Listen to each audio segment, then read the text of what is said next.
경기 침체만큼은 좀 우리가 걱정스럽게 봐야 된다. 어느 정도의 경기 침체냐라는 부분에서는 지금도 조금 가볍게 보는 게 아닌가.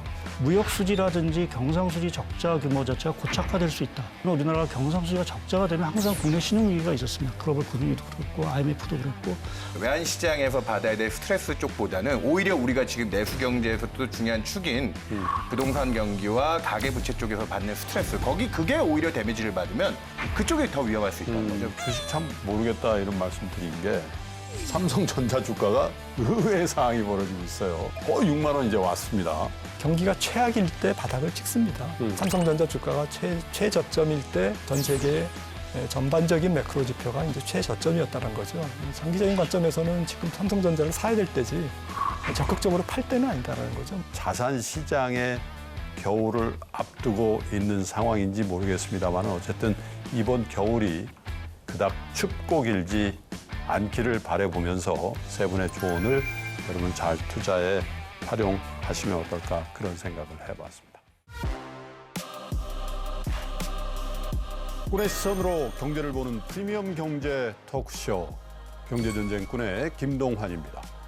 퍼펙트 스톰, 그레이트 리세션, 글로벌 경제 위기를 경고하는 목소리가 매서워지고 있습니다. 하지만 일각에서는요, 과잉 공포감의 조성이라는 말도 나오고 있죠. 이에 글로벌 증시도 갈지자를 그리면서 혼조 양상을 보이고 있는데요. 하루는 단기 약세, 주가 지수가 주저앉았다가도 다음 날이면 언제 그랬냐는 듯이 회복하는 상황이 반복되고 있습니다. 혼란스럽기만 한 글로벌 경제와 증시 환경. 과연 어떤 것이 정말로 심각한 경제 위기의 징후이고 또 어떤 것은 과장된 공포에 불과한 것일까요? 오늘은 특별히 오랜 경력의 금융 전문 꾼들을 모시고 투자자들을 불안하게 하는 수많은 탄광 속 카나리아의 실체를 하나하나 점검해 보도록 하겠습니다. 프리미엄 경제 토크쇼 경제전쟁 꾼!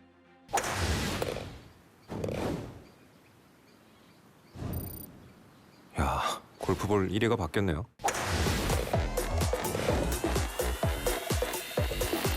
KPGA 투어 볼상률 1위 스릭슨. 최근에 한 뉴스를 보니까요. 글로벌 경제를 뒤흔드는 악재들을 A, B, C, D, E로 엮더라고요. A는 아메리카, 미국 FOMC의 금리 인상, B는 브리티시, 최근에 영국발 채권 위기죠. C는 차이나, 중국의 부동산 위기야 차이나 런, D는 개발도상국의 환율과 부채 위기, 그리고 E는 유럽발 에너지 위기라고 하는데요. 이게 참 말을 만들기 위해서 이런 말이 나왔는지도 모르겠습니다만은 이 외에도 많은 요인들이 경제 위기론을 키우고 있는 것 같습니다. 온갖 위기로 둘러싸인 글로벌 경제와 증시, 혹시 이 가운데서 괜한 공포감만 키우는 요인은 없겠습니까?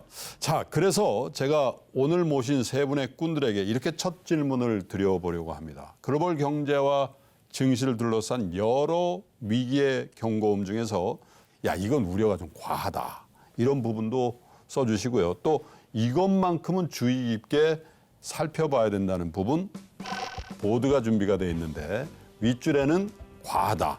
아랫줄에는 이거는 면밀히 좀 살펴봐야 된다. 이 주제어 한 개씩만 써주시면 되겠습니다. 김한진 박사님이 제일 진도가 빠르시고요. 박상현 의원님은 알파벳으로 그냥 간결하게. 자, 판넬을 들어주십시오. 보드를. 김한진 박사님, 과하다. 외환위기 이거 아니다 이거죠. 경기 침체에 대한 걱정은 우리가 면밀히 한번 봐야 된다. 그다음에 박상현 의원님은 C, 차이나. 예. 이 과하다. 아니요. 이거 진짜다라고. 제가 과하다가 위라고 했잖아요. 죄송합니다. 이거 진짜 좀 들여다봐야 된다. 차이나 위기. 예. 그다음에 유럽발 에너지 위기는 좀 과한 것 같다. 예. 이렇게 하셨고요. 우리 윤 의원께서는 과하다. 미국의 FOMC. 네. 저건 어떻게 보면 약간 피크아웃했다 이런 말씀일 수도 있고. 그렇죠. 그리고 염려가 되는 거는 영국이다. 네. 총리가 바뀌었지만 여기는 아직도 내관이 있다. 네. 이렇게 보신 거예요. 그러면 한 분씩 얘기를 좀 들어보겠습니다. 과하다부터 갈 텐데 박사님, 외환위기설 이거는 좀 과하다고 생각하시는 거죠? 네, 아직까지는 좀 외환위기 우려는 과하다고 생각합니다. 네, 대순자산은 GDP의 뭐 거의 40% 넘잖아요. 네. 그리고 외환보유고도 뭐 GDP 25%. 물론 이제 약점은 있습니다. 이번 외환 시장의 글로벌 어쨌든 전체적인 그림은 네. 달러 강세에 따른 다른 통화들의 동반 약세지 않습니까? 예. 네, 그런 과정에서 결국 이 경제 충격을 이겨나갈 수 있는 네. 어쨌든 힘이 있느냐 없느냐라는 건데요.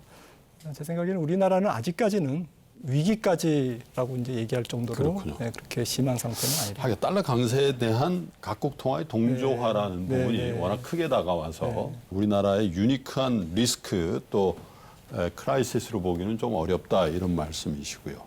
박상현 의원님, 유럽발 에너지 위기는 좀 과장된 것 같다. 뭐 과장됐다라기보다는 좀 극복할 수 있지 않겠느냐라는 쪽에 좀 생각을 해보고 있고요.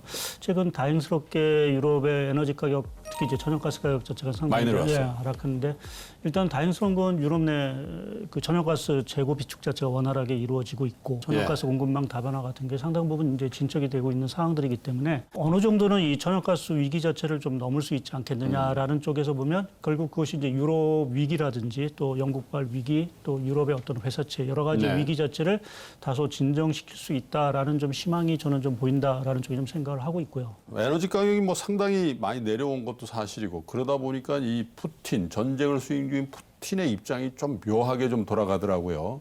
조금 꼬리를 내리는 듯한 미국에 중재해도 된다 뭐 이런 언급도 나오고 했는데 물론 이제 전쟁의 양상은 섣불리 예단하기가 좀 어렵습니다만 자 중국 문제는 여전히 우리가 조심조심해서 좀 들여다봐야 되겠다. 박상현 의원님.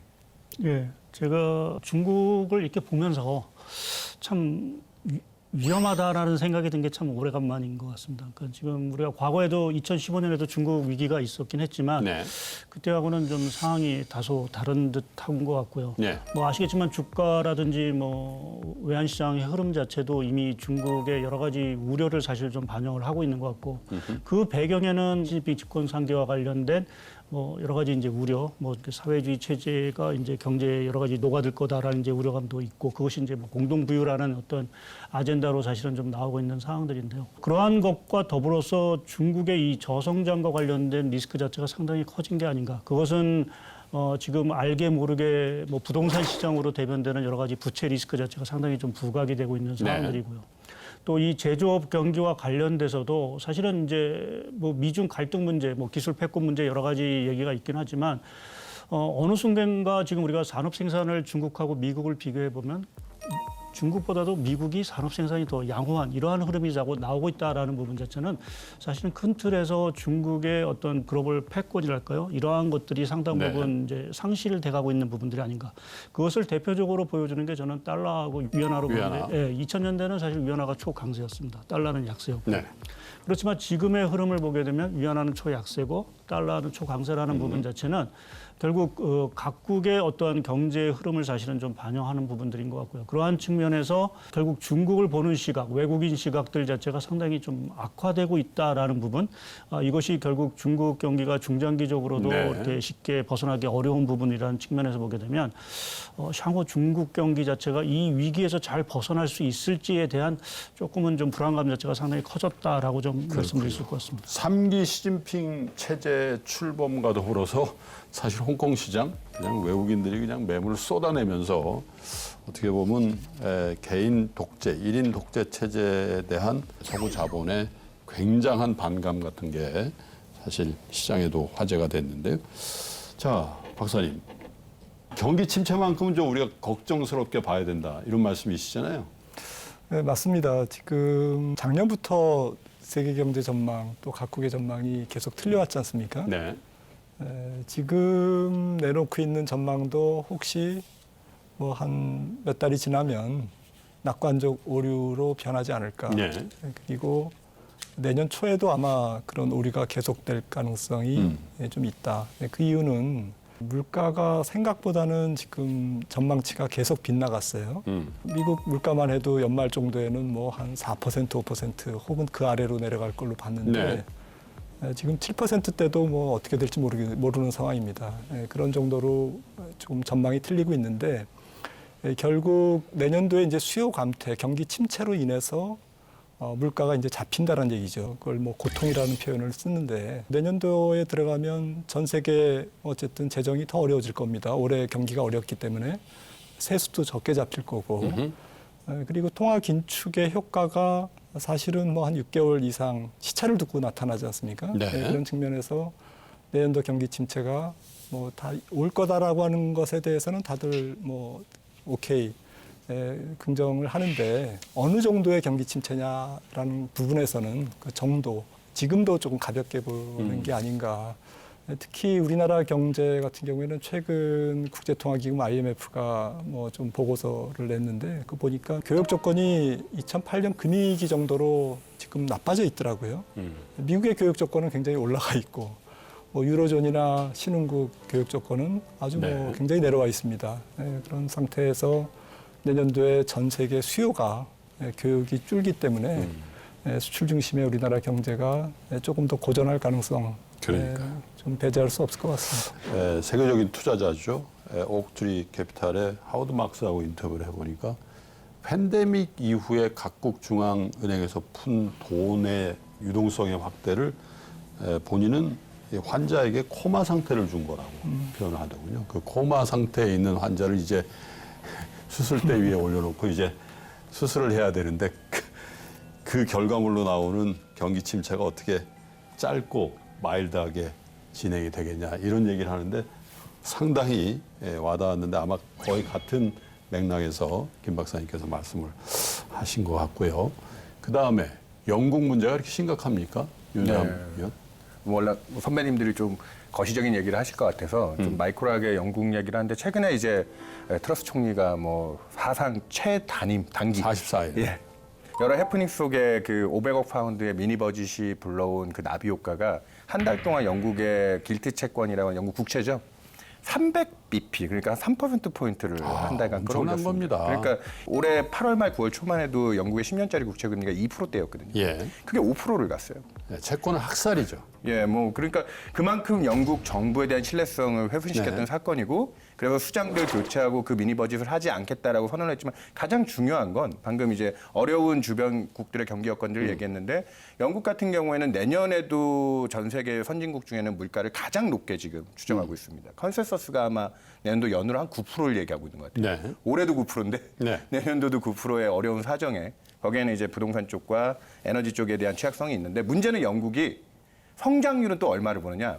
마이너스를 보고 있습니다. 네. 그러니까 전 세계 주요국 선진국 중에 단순한 경기 침체를 넘어선 스태그플레이션 상황 하에서의 정책적인 그 어려움. 그게 이번에 통화는 어느 정도 그 물가에 대응하겠다고 긴축을 하는데 예. 또 정치인들은 표를 생각해야 되다 보니까 그렇죠. 그리고 마이크로하게는 미시적으로 재정 쪽에서 감세와 그다음에 뭐 기업들 좀 도와주겠다 보조금 뭐 이런 거 얘기하다가 이 국채금리의 신뢰성을 한번 건드렸거든요. 네. 그게 최근에 조금 진정되는 듯 보이지만 중요한 포인트는 내년도까지 영국 국채 순발행량을 영국의 의회 예산처에서 추정을 해보니까 이번 미니 버짓이 포함된 상황에서는 순수하게 느는 게 한 3천억 파운드 정도를 추정해놨는데 어느 정도 금액인지 감이 안 오시잖아요. 2008년 팬데믹 이후에 영국 정부가 순발행으로 가장 이 앞에 그 금융위기 때 제일 많이 발행했던 해가 얼마냐면 1,300억 파운드밖에 안 됐습니다. 예. 또 QT라고 해서 통화 정책에서는 영국 그 BOE의 자산을 줄이는 정책도 지금 시행하고 있거든요. 그러니까 이 국채 발행량에 대한 이 핸들링 커버만 해도 내년도에 이게 쉽게 넘길 수 있는 문제가 아닙니다. 그래서 지금 물가 때문에 어쩔 수 없이 통화 긴축을 강하게 펼치고 있지만 이 스태그플레이션 경제 하에서 영국 자체 노력도 있지만 주변국들의 이제 미국의 이제 이 통화 긴축이나 이런 것 때문에 글로벌 경기 침체 수요단에서의 압력이 줄면 아마 통화 정책의 선회를 가장 먼저 하는 나라가 영국이 되지 않을까. 네. 전 그런 걸 보면서 영국 쪽이 지금 마이크로하게 처해 있는 이 정책의 그렇군요. 혼란, 혼선 그런 부분에서 영국 문제가 좀 잘 지켜봐야 된다. 사실 뭐 영국하고 전 세계에서 가장 긴밀하고도 가까운 나라 하면 미국을 꼽을 텐데 네네. 그래서 미국이 그냥 마이웨이를 가는 것도 사실은 쉽지 않지 않겠냐라는 얘기들을 하는 것 같아요. 맞습니다. 뭐 세 분이 이제 과한 것과 우리가 꼭 점검해야 될 것들을 점검해 주셨는데 그중에서도 사실 우리가 꼭 점검해 봐야 될 것 중에 FOMC 이제 걱정 안 해도 되는 겁니까? 사실 제일 어려운 질문인 것 같은데 이거 한 질문으로도 한 시간 할 수 있죠. 또 항상 보면 대답을 하고 양치기 소년이 되는 상황이라서 어렵긴 하지만 저도 뭐 피크아웃 정도를 좀 생각을 하고 있고요. 그러니까 12월 달 50bp 그리고 내년 들어가서 한두 번 25bp 올리고 마감을 하지 않을까라는 쪽에 좀 생각을 하고 있고요. 뭐 그 근거는 뭐 많이들 얘기하시는 것처럼 물가가 결국 이제 피크아웃이 됐냐라는 예. 부분 자체가 상당히 좀 중요한데 최근에 조금 나오는 지표 중에 좀 긍정적인 것이 일단 그동안 이제 공급망에 대한 부분 여러 가지 얘기였었지만 그중에 대표적인 게 중고차 가격이었습니다. 근데 10월 달 지금 미국의 중고차 가격을 보게 되면 전년 동월비로 마이너스 10%가 나오기 시작을 했습니다. 그러니까 이게 한때는 뭐 50% 전년 동월비 50% 갔던 게 마이너스 10% 났다는 거는 그만큼 이제 공급망 자체는 해소가 됐다라는 부분이죠. 그래서 상품 부분에서 물가 압력 자체가 사실은 해소가 될 수 있는 부분도 예. 있고요. 또 중요한 게 뭐 다들 얘기하시는 코어 물가라는 부분인데 거기에 이제 중심이 되는 게 이제 부동산 주택 가격인데. 그렇죠. 많이 빠지더군요. 임대가.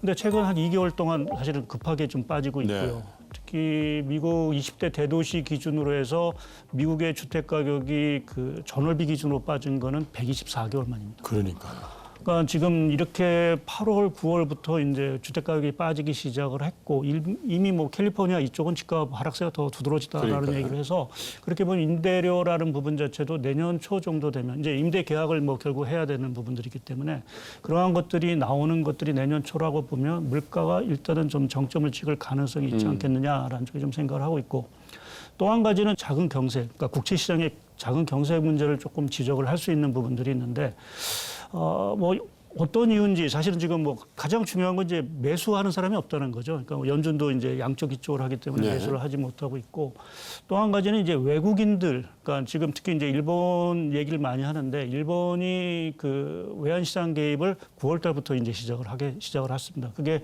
2006년 4월 이후부터 4월 이후 처음인데 9월 달에 제가 체크를 해보니까 약 한 190억 달러 정도 달러 매도를 한 거죠. 근데 이제 10월 달에 보게 되면 아마 사이즈가 더 커졌을 것 같고 그게 공교롭게 그 N이 150엔이 간 게 10월 20일경입니다. 그때 N 달러 환율이 150원을 갔는데 그때 미국 국채 금리가 최고치를 기록했습니다. 그러니까 그게 아무래도 이제 일본의 자금이 이제 부족을 하다 보니까 그렇죠. 달러를 매도, 뭐 국채를 매도했든 간에 그러한 식으로 해서 작은 경색이 조금 일어난 것이 아닌가. 거기에 중국도 보게 되면 최근에 국채 보유량이 상당히 줄어들었습니다. 줄었죠. 네, 그래서 이러한 흐름 자체가 조금은 미국의 작은 경색 현상, 그러니까 국채 시장의 작은 경색을 일으킬 수 있다는 우려감 자체가 미 연준으로 하여금 조금 피봇의 가능성을 좀 높일 수 있는 부분들이 아닌가 보겠습니다. 굉장히 중요한 대목인 것 같아요. 왜냐하면 지금까지 굉장히 큰 글로벌 시장의 경제 위기 또 금융 위기는 대부분 미국을 중심으로 한 선진국들의 공조를 바탕으로 해결해 왔죠. 금융 위기만 하더라도 그때 일본, 중국에서 미국채 많이 사줬잖아요. 그렇죠. 예. 근데 이번에는 이제 거꾸로 가고 있는 상황이라서 지코가 석차라서 이제 그런 면이 있어서 이 미국 입장에서도 그냥 나홀로 금리를 계속 올리는 것도 사실 본인들의 리스크를 너무 키우는 거 아닌가 그런 자성론이 있는 것 같은데. G2라는 얘기를 우리가 흔히 합니다만은 요즘은 사실 그 G2라는 용어에 잘 안 어울리는 행동들도 하고 그래서 이 시진핑 리스크 또 차이나론 이런 얘기들이 흔히 나온단 말이에요. 중국을 주로 많이 보시는 우리 박상현 전문위원께 먼저 마이크를 드리는데 걱정스럽다고 하셨거든요. 어느 정도입니까? 걱정의 정도가. 그래서 상당히 중국이 이 위기에 빠져나올 수 있을까라는 좀 이제 잘 빠져나올 수 있을까라는 좀 생각이 좀 들고 있고요.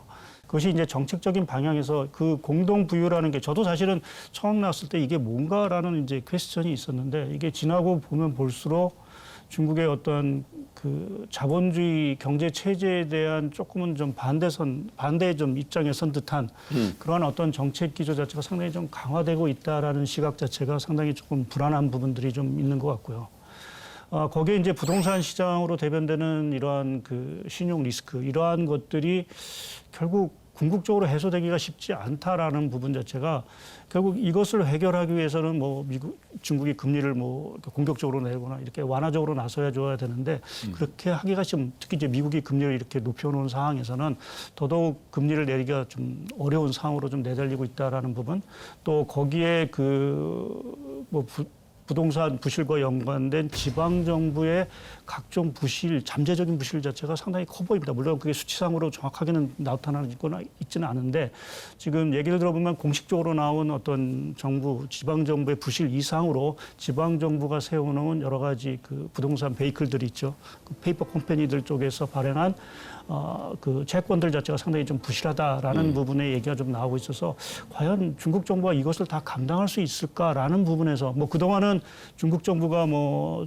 정부 부채도 워낙 낮고 해서 방어력이 있다라고 하지만 최근 2년간 팬데믹 과정 속에 보면 중국의 재정 수지 적자라든지 정부 부채는 큰 폭으로 늘었습니다. 그만큼 이제 방어력이 떨어졌다는 얘기가 되겠죠. 그래서 그러한 것들이 중국의 우려를 좀 커가고 있는 부분들이고요. 또 한 가지는 제가 이제 그 중국도 중국이지만 또 하나 계속 말씀드린 게 이제 홍콩 시장에 대한 얘기를 가끔가다 말씀드렸는데 이 홍콩 시장 자체가 여러 가지로 지금 취약성에 노출돼 있는 부분. 그러니까 특히 미국의 그러니까 홍콩은 이제 달러에 폐기된 그 환율 그렇죠. 체제를 갖고 있습니다. 그래서 미국이 금리를 올리게 되면 그 통화 체제를 유지하기 위해서 홍콩은 따라서 금리를 올려야 되는 부분들이 있는데 지금 홍콩 경제 자체 워낙 장기간의 팬데믹으로 해서 기초 체력이 약해진 상황에서 지금 미국이 금리를 저렇게 올리면 아까 4.75라고 저희가 뭐 얼핏 말씀드렸지만 홍콩 금리는 그렇게 5%가 가게 됩니다. 그러니까 그러한 상황에서 홍콩이 과연 그것을 방어할 수 있는 그 체력이 되겠느냐. 그러니까 5%의 금리 자체를 이겨낼 수 있는지. 중국이 건전하면 이겨낼 수 있겠죠. 근데 중국이 지금 흔들리고 있다라는 부분에서 상당히 조금 우려감이 있는 부분들이 있고 단적인 예로 지금 홍콩의 외환 보유가 작년 말 같은 경우 한 5천억 달러였습니다. 지금 한 4,200억 달러까지 800억 달러가 줄었습니다. 네. 조만간 4천억이 깨질 수도 있다라는 우려감이 있으면 여하튼 그러한 것들이 홍콩 시장의 어떤 공격 뭐 이러한 것들로 나타날 수 있는 부분들이 있어서 지금 본토뿐만 아니라 지금 홍콩 금융시장의 불안 자체도 상당히 증폭이 되고 있다라는 부분.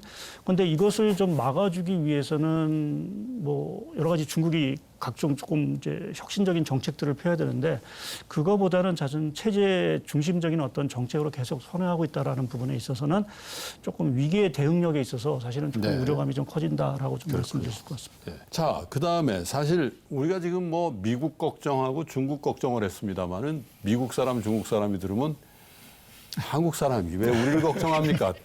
여러분 걱정이나 좀 하세요. 이럴 수도 있겠다 이런 생각도 든단 말이에요, 박사님. 어떻게 봐야 됩니까, 한국 경제? 지금 내년도 한국 경제는 굉장히 어려울 것 같습니다. 네.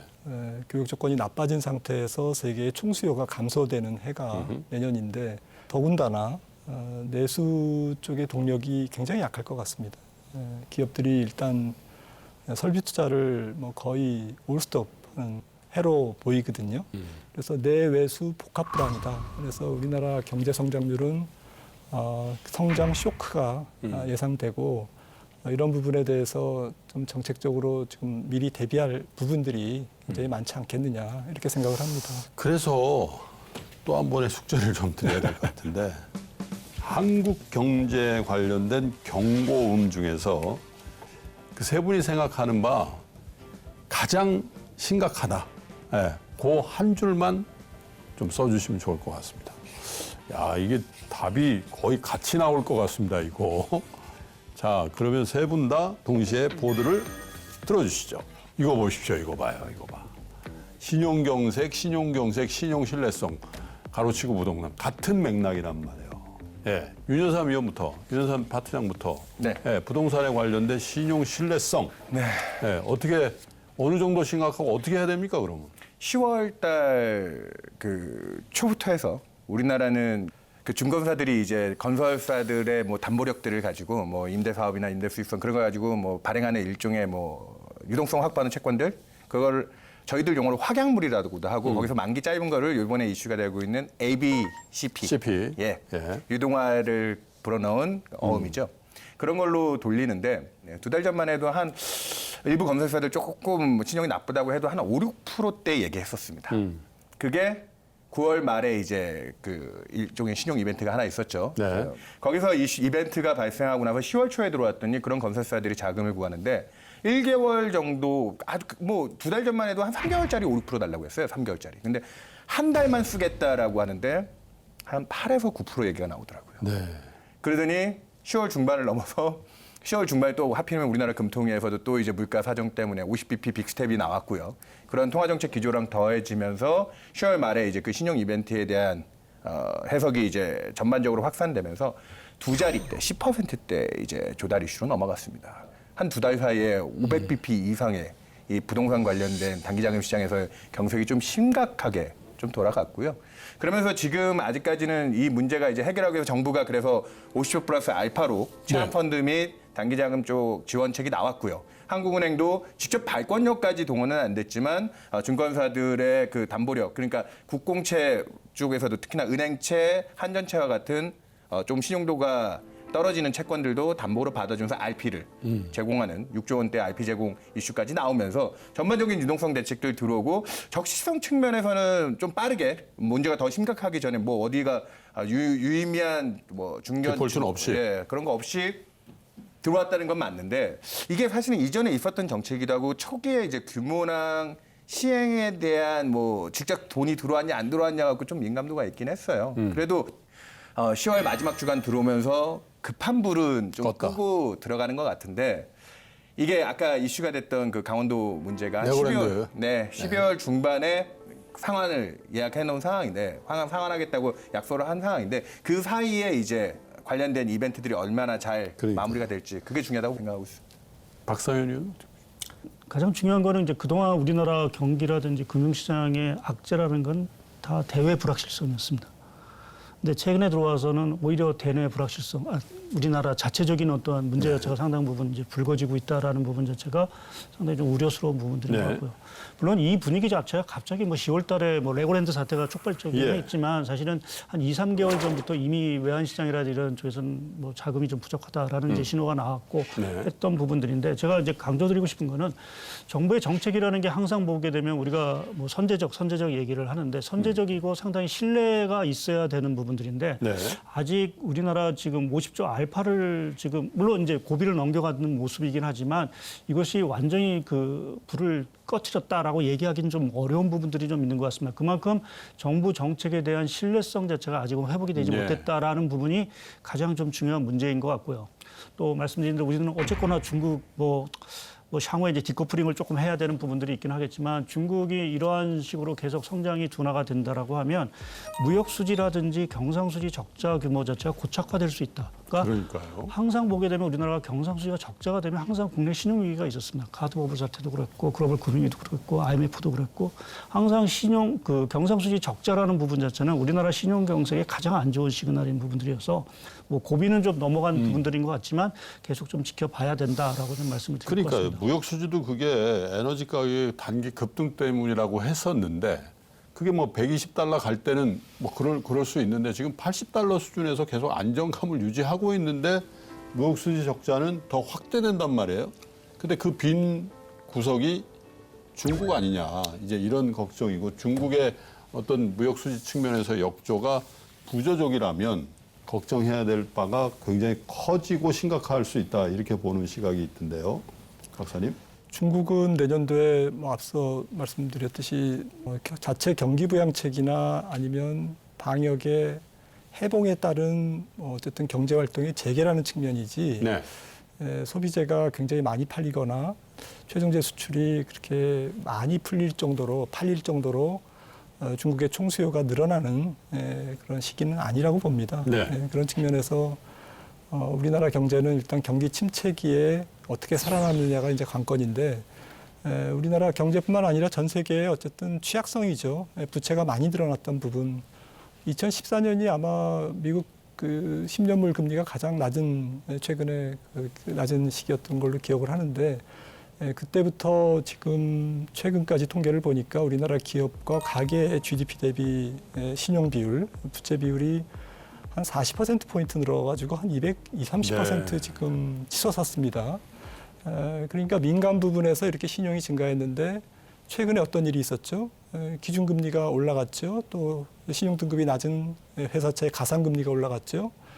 그리고 말씀드린 이제 경기 위축이 조금 더 내년도에 더 기업들을 옥죄이죠. 네. 이런 상태에서 우리나라도 어쨌든 가계부채, 기업부채에 대한 구조조정의 압박을 피하기는 어려울 것이다. 어느 정도 비용을 지불하고 가야 되는데 얼만큼 질서 있게 그리고 기업들이 많이 대비를 했거든요. 2008년 금융위기 이후에도 예. 건설업체들도 많이 뭐 신용 건전성을 많이 신경을 썼고요. 또 은행들은 말할 것도 없죠. 그런 측면에서 이게 시스템 위기로 온다라기보다는 우리나라 경제 자체를 옥죄이고 누르고 경기 침체를 조금 더 길게 만들고 신용 경색이 옴으로써 더 경기 침체 기간이 길어지고 이렇게 악순환의 고리를 쉽게 끊을 수 없다라는 게 가장 큰 문제죠. 이제 그런 측면에서 좀 물가가 지금 끈적끈적하게 지금 지속되듯이 이 신용 경색 문제도 2013년 한 해 동안 그렇게 단칼에 해소되기는 어려울 것이다. 끈적끈적하게 2024년, 2025년 결국 글로벌 교육, 선진국의 수출 경기가 돌아서면서 수출 기업들부터 먼저 자금 사정이 풀리면서 그 온기가 신용 경색을 맡고 있는 지금의 많은 기업들, 한계 기업들까지 조금 신용 경색의 부담을 덜어주려면 네. 적지 않은 시간이 아마도 걸릴 것이다. 쉽게 생각할 부분이 아니다라고 생각을 합니다. 관련돼서 예. 그래서 아까 중요한 포인트 중에 하나가 환율 쪽만 생각하면은 미국이 저렇게 금리를 강하게 올리는데 우리도 거기에 맞춰서 보조를 맞춰서 가야 되는 거 아니냐라는 대외금리 차 측면에서의 그 우리나라 통화정책 비판이 꽤 있었는데 예. 사실 하는 총재도 계속 언급을 했지만 우리나라는 미국이 75bp 자이언트 스텝을 할 때 50bp만 해도 사실은 굉장히 큰 부담이다라고 하는 게 이 신용시장 여건 팽창되어 있는 상황. 그래서 미국의 기준금리가 올해 내년 초까지 4.75를 얘기하는데 우리나라의 통화정책에 대한 기대치는 한은에서도 총재가 이번 10월 금토기 때 빅스텝을 하면서 최종적으로 금통위원들이 생각하는 딱 그 3.5라는 게 못을 박는 건 아니지만 우리나라 기준금리는 3.5% 수준 정도면 그러니까 미국하고 100bp 이상의 금리 역전폭인데 4.75 기준으로 125bp 나. 그렇죠. 그게 이제 외환 시장에서 받아야 될 스트레스 쪽보다는 오히려 우리가 지금 내수 경제에서도 중요한 축인 부동산 경기와 가계 부채 쪽에서 받는 스트레스. 그게 오히려 데미지를 받으면 외국인들 투자자 입장에서도 우리가 금리 조금 덜 준다고 그러네요. 한국 투자를 안 하는 게 아니라 거기서 흔들리면 야, 니네 나라 전 세계에서 가계부채 5손가락 안에 들어갈 정도 위험한 나라인데 어떻게 니네를 믿고 투자하지? 그쪽이 더 위험할 수 있다는 거죠. 그래서 거기서 우리가 크레딧 크런치가 생겨버리면 사실 25bp, 50bp 차 이거 크게 중요하지 않다. 그래서 이번 레고랜드 사태가 외환시장까지 전이되는 그런 외국인들 신뢰성 쪽에 문제를 주느냐 이런 쪽에서 우리나라 통화정책의 신중성. 그래서 우리 미국이 뭐 물가 나왔을 때 우리나라 11월 달에 또 빅스텝 해야 된다 뭐 이런 주장들이 꽤 있었거든요. 우리나라도. 근데 이제 이런 신용 리스크 생각하면 신중할 때가 됐다. 아까 제가 주식 참 모르겠다 이런 말씀 드린 게 반도체 업황이라는 게 공이 안 좋다면서요. 네. 거기다가 뭐 마이크론하고 하이닉스는 뭐 지금 실적이 급전직하로 떨어져 있는데 삼성은 또 공급량을 안 줄인다는 설까지 있단 말이에요. 그죠? 네. 그런데 삼성전자 주가가 의외의 상황이 벌어지고 있어요. 네, 5만 원을 깬다고 그러더니 지금 거의 6만 원 이제 왔습니다. 그래서 이 투자자들이 야, 좀 버리니까 또 올라간다 이런 얘기죠. 어려워요. 그래서 세 분이 워낙 경험도 많으시고 또 우리 주식시장 내부에 이 삼성전자의 위상이라는 게 단순히 시가총액 1위 이상의 의미를 갖잖아요. 우리 경제에도 그죠? 그렇죠. 그래서 그 부분에 대한 얘기를 좀 여쭤보도록 하겠습니다. 박사님, 이게 의미가 있습니까? 아니면 이건 그냥 시장 상황을 반영하는 뭔가 개별 종목 수준의 어떤 움직임이라고 보십니까? 양쪽 다 의미가 있는 것 같습니다. 그러니까 달러 대비 예. 가격 예. 혹은 뭐 밸류에이션의 매력 예. 이런 부분들이 삼성전자를 내다 팔 예. 정도의 외국인이 그렇게 다수 존재하지는 않는 상황임을 예. 입증한 거다. 예. 많이 안 팔다 보니까 이제 또 올라갈 수 있는 거죠. 삼성전자의 펀더멘탈에 대해서는 뭐 자신이 없습니다만은 내년이 이제 최악이라는 거지 않습니까? EPS가 뭐 한 3,300원 정도까지 내려올 정도로 영업이익도 이제 올해보다 한 40% 이상 줄고. 그런데 지금 삼성전자와 좀 경기 지표를 한번 제가 그려봤더니 네.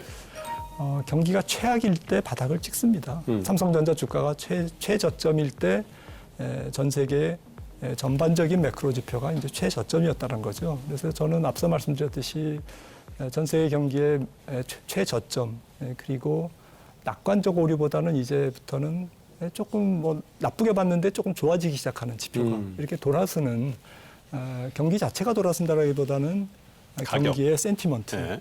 어쨌든 예측 대비 좋아지는 이제 그러한 모멘텀이 있는 시기를 내년 2분기와 3분기라고 본다면 지금 한 6개월 남짓 남았지 않습니까?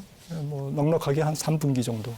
이렇게 되다 보면 삼성전자를 장기적인 관점에서 만약에 이제 제가 말씀드리는 이제 이런 매크로 그림으로 간다면 장기적인 관점에서는 지금 삼성전자를 사야 될 때지 적극적으로 팔 때는 아니다라는 거죠. 뭐 바닥은 누구나 아무도 알 수 없지만 그런 측면에서 좀 자연스럽게 매수세가 형성되고 있지 않나 그러니까요. 그렇게 생각을 합니다.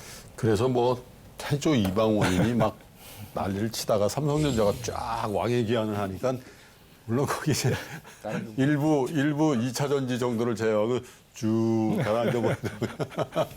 참 주식 어려워요. 박상현님. 근데 제가 보는 관점에서 좀 강조드리고 싶은 게 한 3가지 정도가 있는데요. 하나는 뭐 뭘까 밸류에이션 부분은 말씀을 하셨으니까. 근데 제가 이제 경기 지표를 보면서 하나 이제 제일 그 유심 있게 우리나라 같은 경우 이렇게 주목해서 보는 게 하나가 이 반도체 출하 재고 사이클의 차입니다.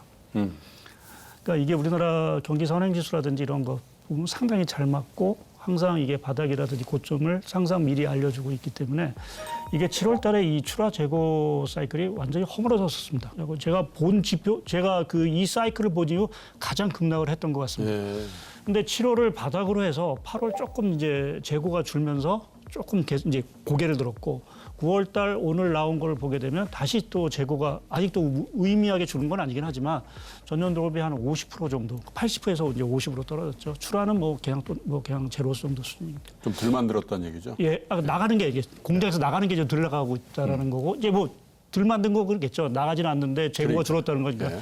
이제 그렇게 보면 좀 재고 조정이라는 부분 자체가 슬슬 시작이 된 것이 아닌가라는 쪽에서 조금 이제 바닥은 이게 더 올라가는 건지 잘 모르겠지만 바닥은 좀 슬슬 확인한 것이 아닌가라는 기대감을 하나 갖고 있고요. 두 번째 부분은 제가 아까 뭐 차이나론 리스크를 얘기하는데 그 역설을 한번 좀 생각해 볼 필요가 있지 않겠느냐. 네.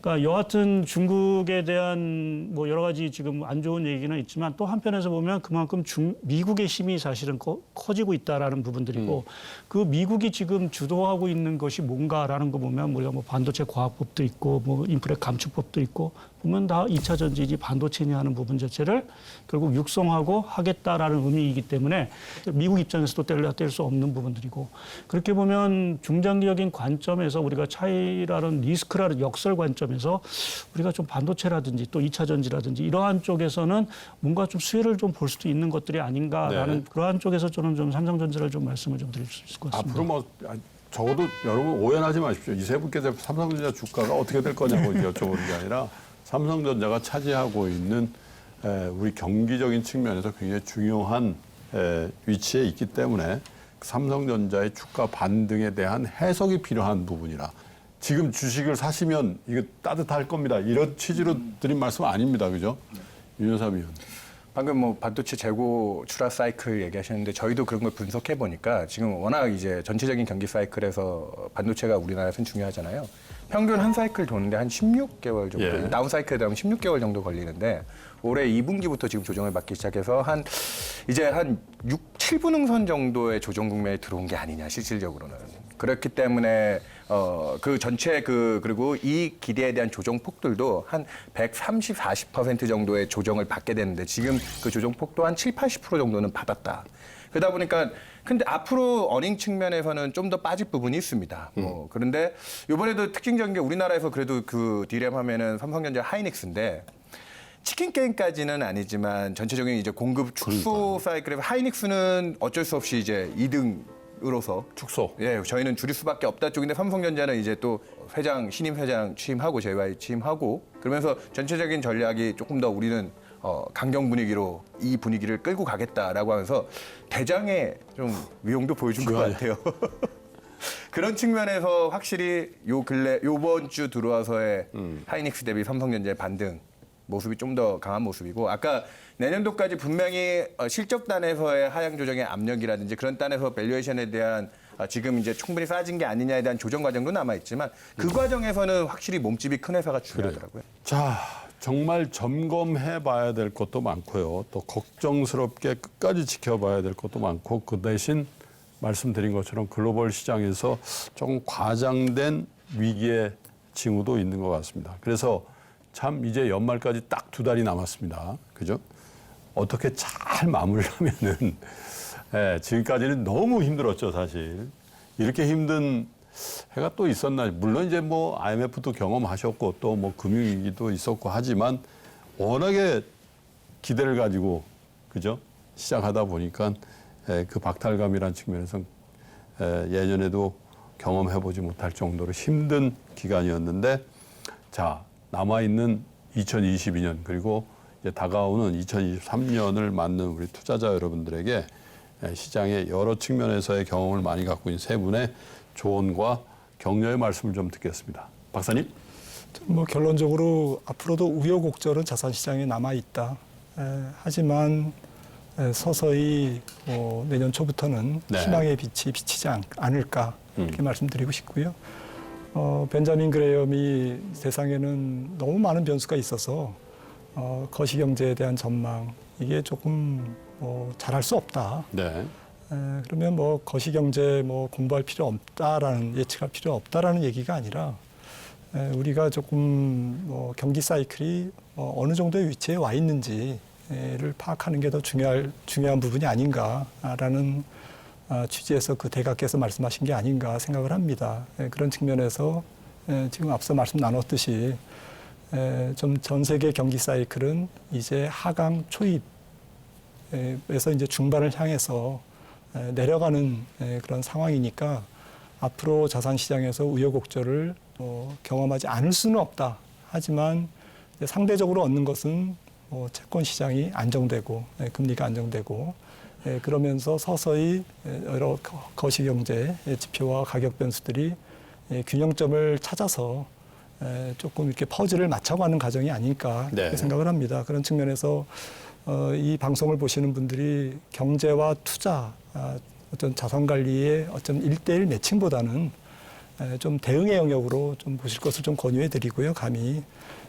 그리고 말씀드렸듯이 올해가 지나면 내년부터는 여러 가지 위험들이 이제 표면 위로 많이 튀어나오겠지만 그거를 새로운 위험으로 보기보다는 이미 자산 시장에 어느 정도는 반영된 네. 그 위험을 활용한 어쨌든 그 기회를 조금 역으로 좀 사용하는 측면에서 좀 긍정적인 측면에서 접근해야 될 필요성이 있는 새해가 아닐까 이렇게 좀 생각을 해봅니다. 고생 거지반 하셨다. 네.